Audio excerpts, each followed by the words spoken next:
Bismillahirrahmanirrahim, walhamdulillahi rabbil alamin, wassalatu wassalamu ala sayyidina Muhammad al-Nabiy al-Ummi, wa ala alihi wa sahbihi ajma'in. Allahumma inna nastahdika li arshadi amrina, wa zidna ilman yanfa'una. Amma ba'd, parmi les questions qui me reviennent, et qui sont de parmi les sujets importants, concernent la prière du vendredi, Salatul Jumu'ah. Est-ce que la prière de Al-Jumu'ah est-elle obligatoire dans les pays non musulmans, selon l'école de l'imam Abu Hanifa? Pour répondre à cette question de manière brève mais précise, on va mentionner les conditions d'obligation, les conditions qui sont sur la personne qui font que Al-Jumu'ah est obligatoire, mais ça n'implique pas le fait que s'il n'y a pas une de ces conditions-là, la prière ne serait pas dans l'absolu valable. Et également les conditions de validité, les conditions qui vont être mentionnées pour que Al-Jumu'ah soit valable, soit valide. Alors certains savants, ils ont cité 2 vers de poésie qui rassemblent les conditions d'obligation et les conditions de validité. Donc ils ont dit Hurrun sahihun bil bulughi mudhakkarun muqimun dhu aqlin li sharti wujubiha wa misrun wa sultanun wa waqtun wa khutbatun wa idhnun kadha jam'un li sharti ada'iha. Donc dans ces 2 vers de poésie que l'on va expliquer, il y a les conditions d'obligation et les conditions de validité. Tout d'abord, les conditions d'obligation. Hurrun sahihun bil bulughi mudhakkarun. Que la personne soit libre, soit en bonne santé. Que cela soit un homme et la condition de la puberté. De même qu'il soit résident, qu'il ait la raison. Ce sont ici les conditions d'obligation. Donc, si par exemple la personne n'est pas une personne libre mais un serviteur, s'il fait la prière de Jumu'ah, elle reste valable sur lui. De même, si la personne elle est malade, elle n'est pas la Jumu'ah obligatoire sur elle, mais s'il l'a fait, elle est valable. La même chose pour l'enfant, la même chose qui n'a pas atteint la puberté, s'il fait la Jumu'ah, elle sera valable pour lui. Également le résident, si la personne est voyageur et qu'il arrive dans une ville et qu'il va rester moins que 15 jours dans cette ville, il est voyageur. Toutefois, s'il accomplit la Jumu'ah reste valable pour lui. Wa misrun wa sultanun wa waqtun wa khutbatun. Là, il parle maintenant des conditions de validité.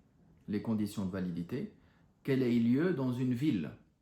Donc, si une Jumu'ah est effectuée en dehors des villes, alors la prière de Jumu'ah n'est pas valable. Ils feront plutôt la prière de Zuhr. Wa sultanun, la présence du sultan, ou celui qui le remplace.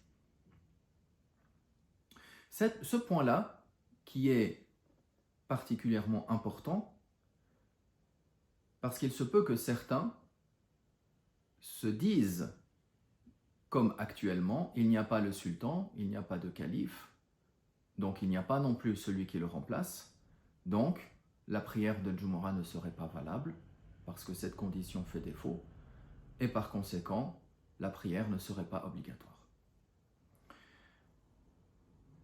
Faire référence au texte, c'est important, mais faire référence aussi à l'ensemble des points et des règles de l'école qui sont mentionnées par nos mashaykh est également un point important pour la compréhension de ces différentes questions.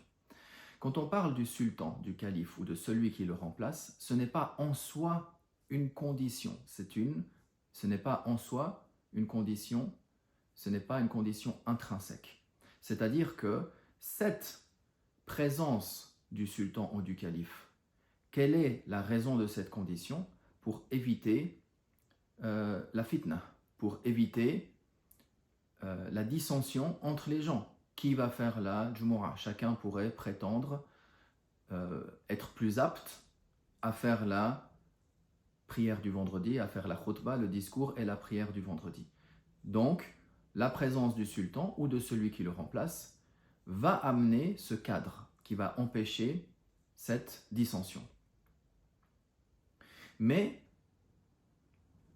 cette condition-là, elle peut être remplie également, tout comme elle peut être remplie par le sultan en lui-même, ou par celui qui le remplace.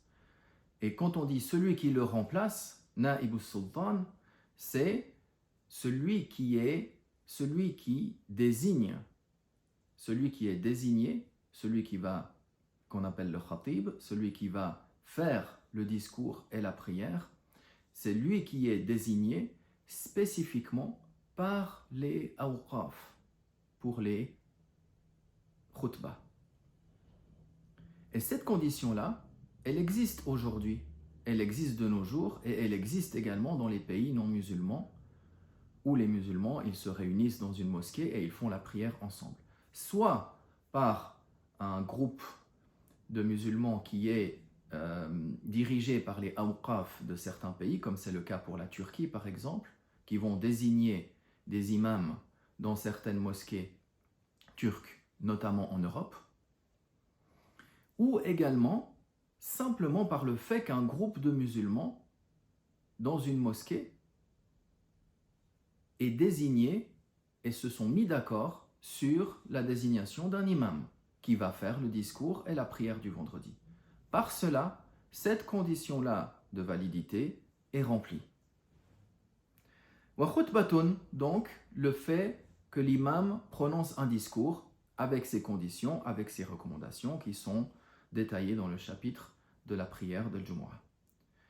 Wa idhnun kadha jam'un li sharti ada'iha. Également le idhn, la permission ou ce qu'on peut comprendre par accessibilité.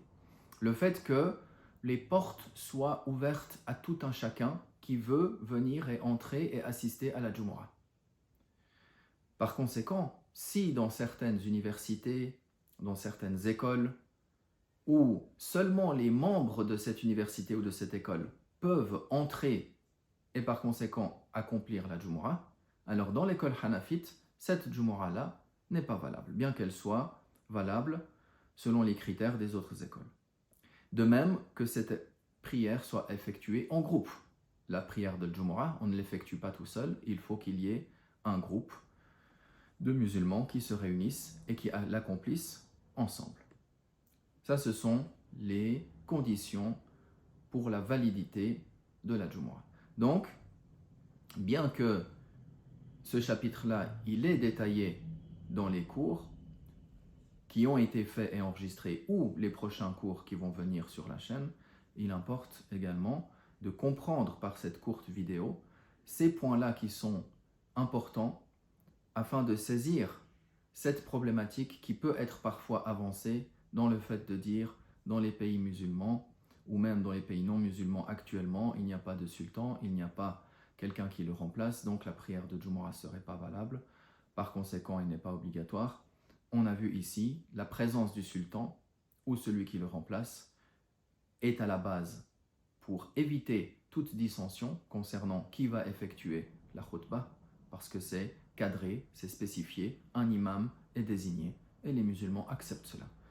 De même que si un groupe de musulmans, comme on l'a mentionné, se réunissent ou sont ensemble et d'accord dans une mosquée pour désigner un imam et éventuellement quelqu'un qui le remplace en cas d'absence, dans tous ces cas-là, cette condition est remplie et par cela, l'ambiguïté, incha'Allah ta'ala, est levée. Walhamdulillah, wa sallallahu wa sallam ala rasulillah.